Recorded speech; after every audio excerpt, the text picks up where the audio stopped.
Bom dia, galera. Tudo bem com vocês? Me chamo Daniel Mendonça, sou professor de Geografia.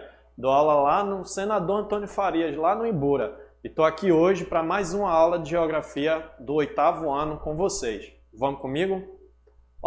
O tema da aula de hoje é a ordem mundial e o Brasil. Como é, professor? O que é a ordem mundial? Qual o papel do Brasil no meio disso? Como foi que a população, as populações, as nações se organizaram? Quando começou? Existem várias questões. Isso é um tema que também é muito abordado em história. História sempre fala muito, a gente vai fazer um link muito grande com história, sempre. Mas é uma coisa que interfere muito também no processo geopolítico, toda essa parte de reorganização de território, reorganização política dos espaços geográficos. Por isso que é um tema muito importante para a geografia.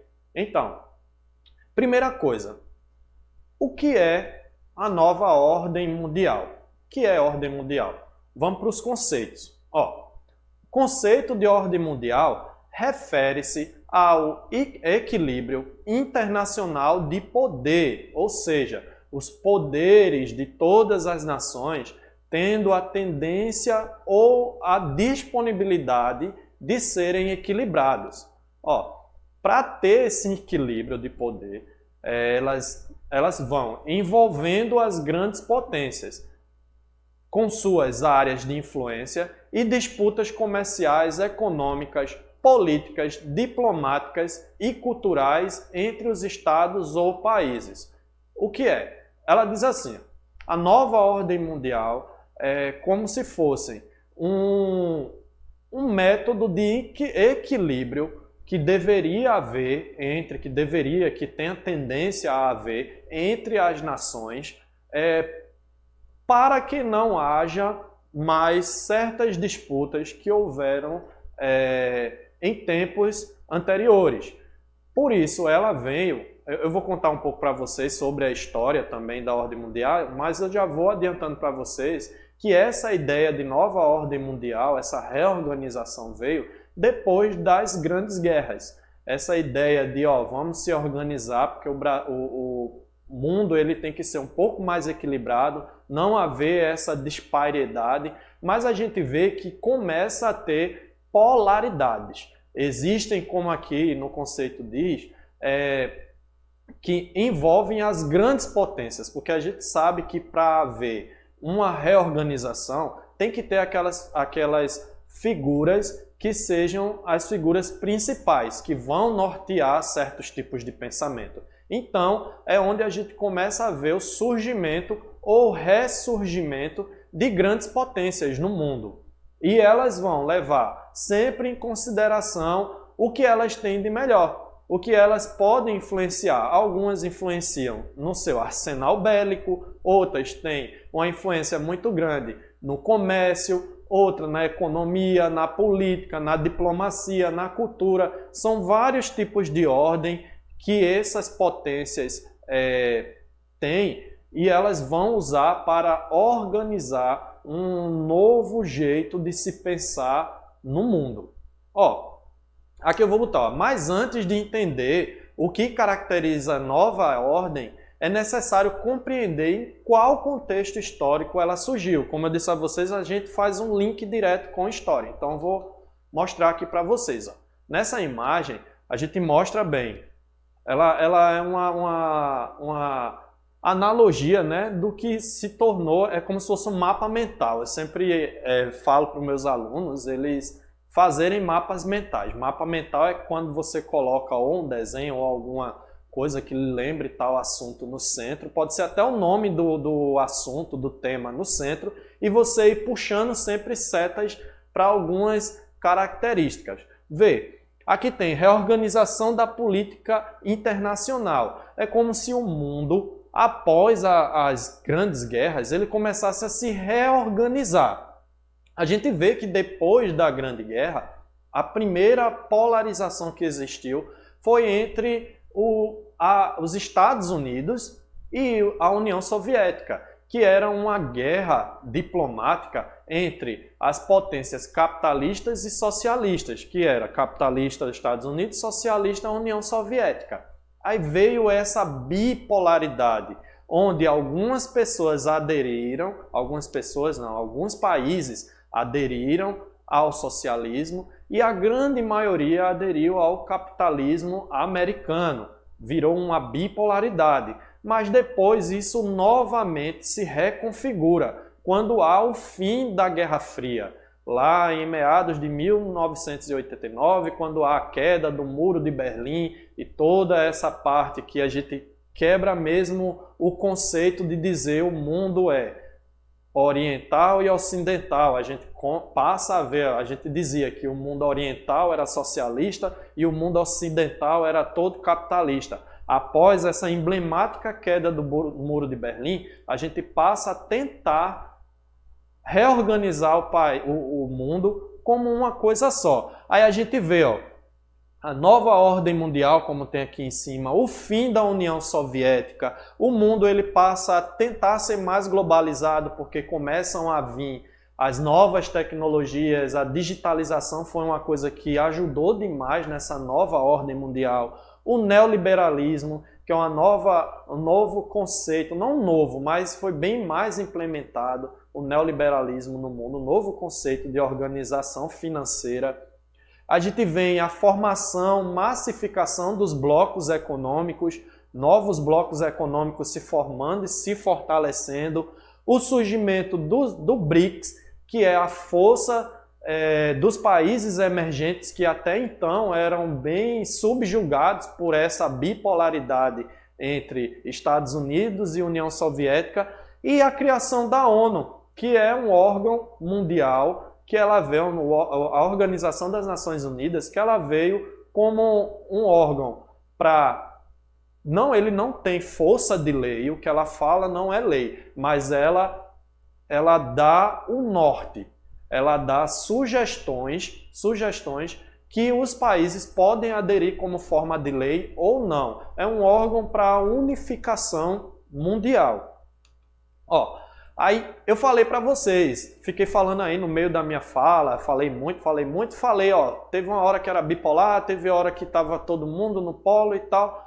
Vamos explicar agora direitinho para vocês. Como é isso? Ó, mundo bipolar, multipolar e unimultipolar. São 3 tipos de conjunturas que o planeta foi se reorganizando nessa nova ordem. Ó, em diferentes fases da história, o mundo foi se reorganizando e elegendo constantemente novos polos de influência mundial. Por isso, dizemos que o mundo já se tornou. Primeiro, ele era bipolar, com a União Soviética de um lado, com os países socialistas, e do outro lado os Estados Unidos com a força capitalista. Depois ele virou multipolar. Eu digo que ele virou multipolar e unimultipolar ao mesmo tempo. Ele é multipolar porque a gente distribuiu esse poder. Agora a gente tem uma influência americana, tem os países que se influenciam pelos Estados Unidos, os países que se influenciam pela Europa e os países que se influenciam pelos países orientais, que a gente chama, que é lá, a influência do Japão e da China. Mas, ao mesmo tempo, há uma unimultipolarização. O que danado esse nome grande quer dizer, professor? Unimultipolarização nada mais é do que o mundo com todas essas influências, mas, em suma, os Estados Unidos configurando como o país mais importante. Ainda é aquele que dita a regra, ainda é aquele que está no centro dos conflitos, é aquele que está no centro do mercado financeiro, é a grande potência do mundo. A gente vive nessa unimultipolarização atualmente. Aí vamos lá. Vamos falar sobre esses grandes polos mundiais. Ó, a nova ordem mundial multipolarizada dividiu o mundo em 3 polos de poderes, que são eles. Eu até já adiantei para vocês, mas vamos lá. Ó, é o polo americano, que ele é liderado pelos Estados Unidos, que é um polo muito forte. A influência dos Estados Unidos vem desde o mundo bipolarizado, que eram os Estados Unidos e a União Soviética, ele ainda tem uma influência muito grande, e inclusive ele influencia bastante toda a nossa América. A América Latina, ela é bastante influenciada pelo mercado, é dependente do mercado americano, como outras nações também. Algumas nações africanas, as nações no mundo inteiro, elas dependem muito desse polo americano. Ele é um polo, tanto de influência econômica, como de influência política e, sobretudo, também de influência cultural. O mundo inteiro é meio que influenciado pela cultura americana. A gente vê até uma mudança de característica cultural do mundo a partir da década de 80, de 70. A gente consome muito a cultura americana, ela é difundida. Aí a gente tem um segundo polo, que é o polo europeu, que ele é liderado pela Alemanha. A Alemanha, depois da Segunda Guerra Mundial, ela sofreu bastante, teve uma queda muito grande na sua economia, a sua sociedade, devido a todas as atrocidades, toda a parte histórica que o nazismo trouxe para o povo alemão, né? Fizeram com o mundo inteiro e que ocorreu também com o povo alemão, que a gente tem que salientar que não é porque alemão é nazista, tá? Isso é uma parte da história, é uma coisa da história à parte. Mas a Alemanha, ela consegue se reconfigurar muito rápido. Ela consegue se tornar uma grande potência dentro da Europa, no campo de influência política e de influência econômica também. A União Europeia é formada e a Alemanha se torna a parte principal desse eixo, desse polo europeu. E a influência que esse polo europeu tem no mundo, ela é muito forte na África. A gente vê a África ainda com várias nações que sofrem ainda com o imperialismo europeu dentro da Europa. Aliás, imperialismo europeu dentro da África, onde várias nações africanas ainda são totalmente dependentes dos países europeus. Esse polo europeu é muito forte em influência dentro dos países africanos. A gente vê hoje uma crise mundial na imigração e a gente vê, mesmo pela proximidade geográfica da Europa com a Ásia, mas a gente vê também umas razões históricas para que esse povo africano tente tanto entrar e ser refugiado dentro da Europa. Esse polo europeu, a gente tem que ver que ele tem também uma dívida histórica, que se a gente for olhar para a história, como eu disse, geografia ela tem um link muito grande com a história. Na história da Europa, a África foi onde a África e a parte da América e a América, eles foram países que deram toda essa parte riqueza, a maioria das riquezas da civilização europeia foi retirada dessas duas nações. A América ela conseguiu meio que se libertar ainda, porque a gente tem os Estados Unidos aqui para ainda ficar no nosso comando, mas a África ainda sofre com isso, ainda sofre com esse imperialismo que perdura até os dias de hoje. O polo europeu é um exemplo disso. E a gente tem um novo polo, que é o polo asiático. É um polo que criou muita força. A gente tem o gigante Japão, que também depois da Segunda Guerra Mundial teve um crescimento muito grande na sua economia, na sua influência mundial, principalmente pelos seus investimentos tecnológicos para o mundo. A gente vê, num slide anterior, eu mostrei para vocês lá que a globalização teve um fator muito grande, a tecnologia teve uma influência muito grande na formação desses polos, e o Japão se apropriou disso. É um país altamente tecnológico e ele conseguiu virar um polo para o mundo mediante isso. E a China, com a sua massificação do comércio. O comércio chinês ele foi para o mundo inteiro. A mão de obra chinesa ela é muito expandida. Por quê? O quantitativo da população chinesa é o maior do mundo. 1 bilhão e 400 milhões de habitantes. Mão de obra de sobra. E lá existe esse mercado para o mundo. A China ele começa a crescer demais no mercado e vira também esse polo asiático. Aí, ó, Como é que o Brasil entra nisso tudo? O Brasil, a gente falou dos polos, mas e o Brasil nessa nova ordem mundial? Onde é que entra? O papel do Brasil na nova ordem mundial, ele pautou-se em transformações em seu comportamento político e econômico. A gente vê um Brasil muito mais atuante em questões mundiais, a gente participando e sendo influência para vários outros países. A gente começou a ter uma política voltada mais para expandir barreiras, a conversar mais com nossos parceiros da América Latina. A gente nunca pode deixar de falar em ordem mundial, falar de Brasil e não falar da América Latina, porque a gente consegue ver o Brasil mais estruturado com todos os outros países, a gente conversa mais. Então, o Brasil, ele comportou-se, né? Ele teve um comportamento político e econômico. Isso fez com que o Brasil crescesse bastante. Na nova ordem mundial, o Brasil se tornou uma das figuras principais no mundo. E eu vou dizer aqui para vocês por quê. Porque o país também integrou o grupo dos chamados BRICS, que é a junção, são 5 letrinhas, né? B, R, I, C e S, que nada mais é do que Brasil, Rússia, Índia, China e África do Sul. É a abreviação, a primeira letra de cada país.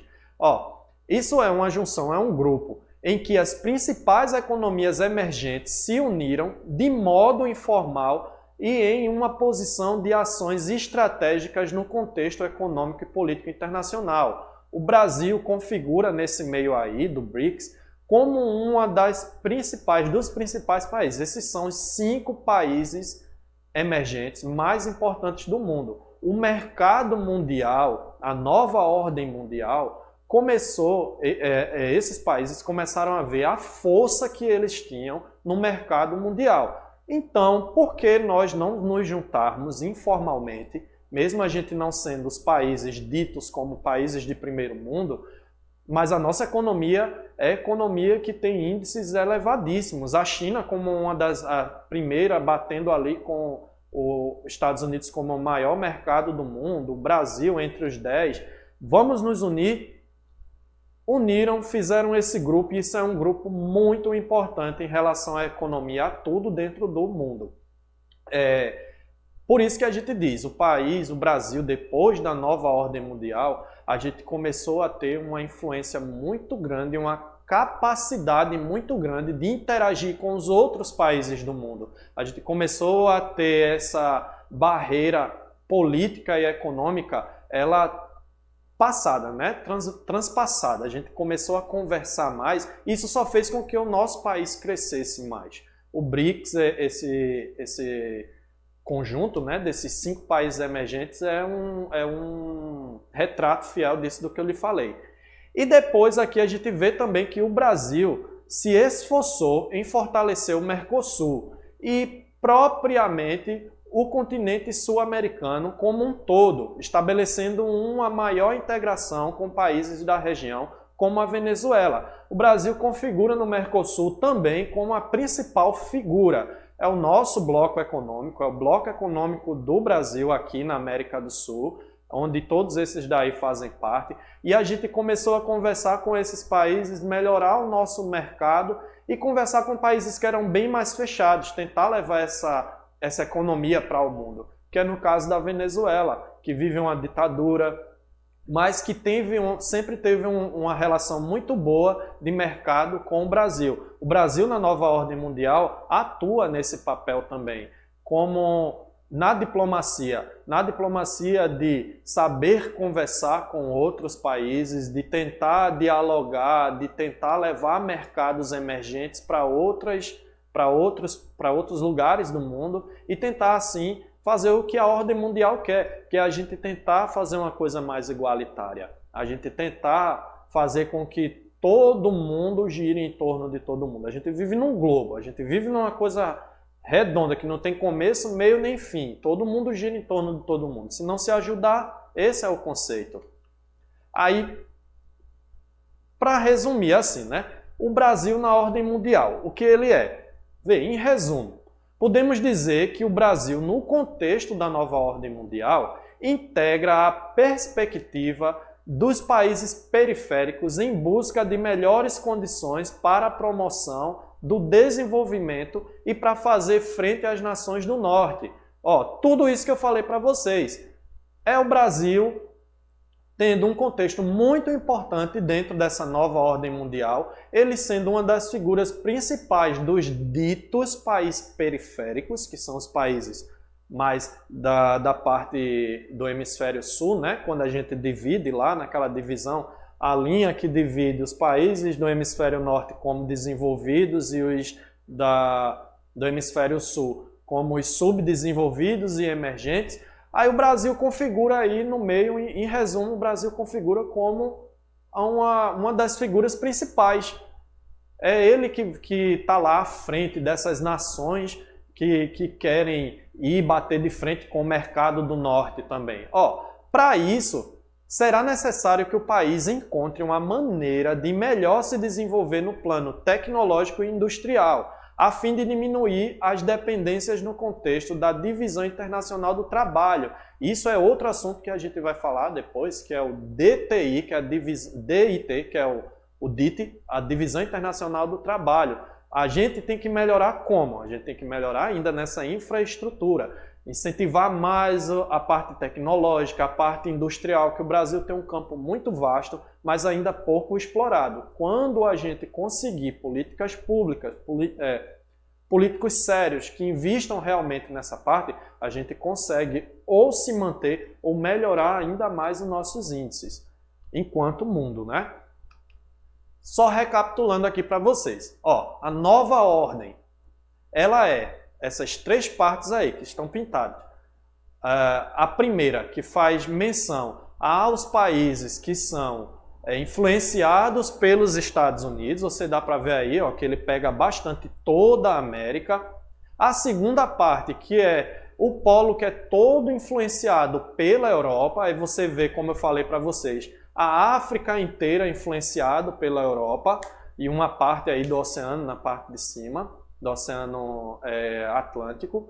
E a outra parte, o amarelo, que é o mercado que é influenciado pelos países orientais, que é a China e o Japão. A gente vê toda a Oceania e essa parte dos tigres asiáticos, essa parte asiática toda, influenciada pela cultura e pela economia do Oriente, dos japoneses e dos chineses. Aí,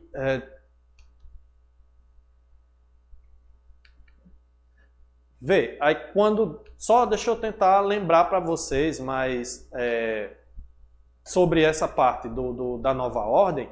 Quando a gente vê os blocos, se a gente for dividir os blocos que existem, influenciados por cada um, a gente vê muito bem nítido a influência que o Mercosul exerce dentro da nossa América do Sul, mas que a gente tem um mercado muito igualitário e que faz menção sempre com os mercados do Polo Asiático. No Polo Asiático, principalmente um dos nossos maiores parceiros, que é a China, a gente conversa muito bem, é um polo estratégico nosso. E é um polo onde o Brasil sempre capta essas informações e tenta trazer para o Mercosul. Hoje a gente vive numa dificuldade diplomática. A gente tem uma dificuldade diplomática porque o mundo inteiro está vivendo essa dificuldade diplomática, principalmente pelo que está acontecendo na pandemia. A pandemia fez com que a gente deixasse esses esforços diplomáticos um pouco de lado.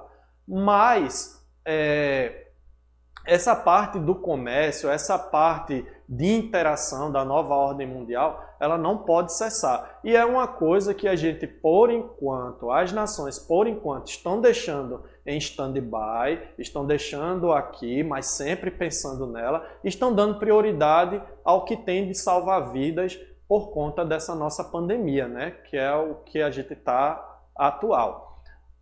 Gente, vou me despedindo de vocês, tá? Beijão, foi muito bom estar com vocês e se previnam, usem máscara e álcool gel. Até a próxima!